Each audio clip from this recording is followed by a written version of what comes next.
Well, thanks so much for joining. Speaking of making healthcare work for you, I'm Stephanie Fields, joined by my co-host, Dr. Apoorv Gupta, and we're talking about our interview with Christin Deacon, who is the Assistant Director of the Division of Pensions and Benefits for the state of New Jersey.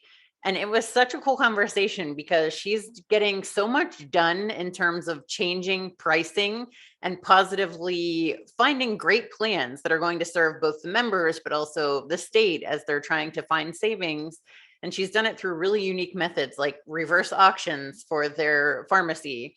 They're coming up with bundled pricing and centers of excellence, and nothing's off the table. They're really just working with everyone for the benefit of everyone. And that's something that you don't often see whenever pricing comes up. It's usually people just getting the claws out.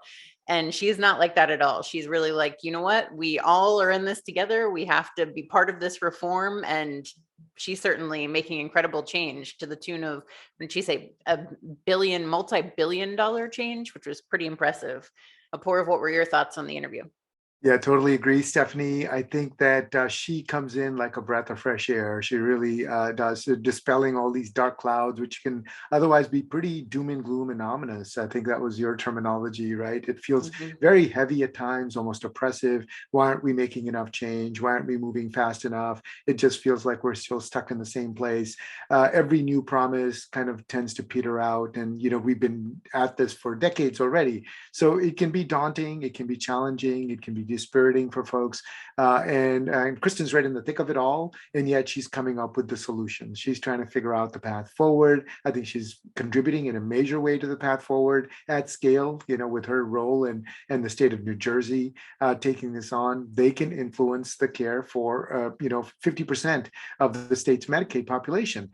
So I think that that's really, really tremendous opportunity. And it was so insightful to hear about how they're taking it on in a much more collaborative and creative format. They're working with their providers. They're trying to figure out centers for excellence. The providers are eager to jump on board. They want to be getting into providing more value and providing risk. So it's a very stimulating conversation.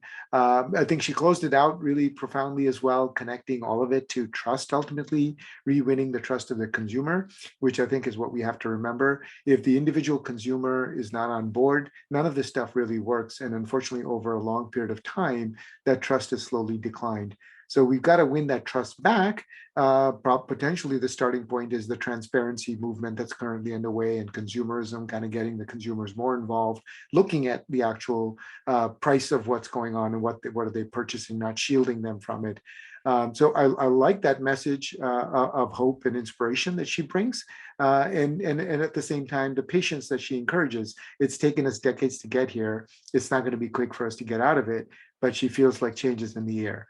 And with folks like Kristin at the helm, I truly feel inspired that change is indeed in the air. I also like that she said that this is something that organizations of all sizes can do it. You don't have to have, a state government with tons and tons of people on your plans. It's something that you can scale up or down. And I thought that was an important message too. Nobody is stuck. So it really was a great interview.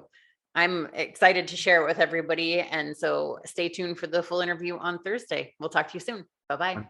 Take care.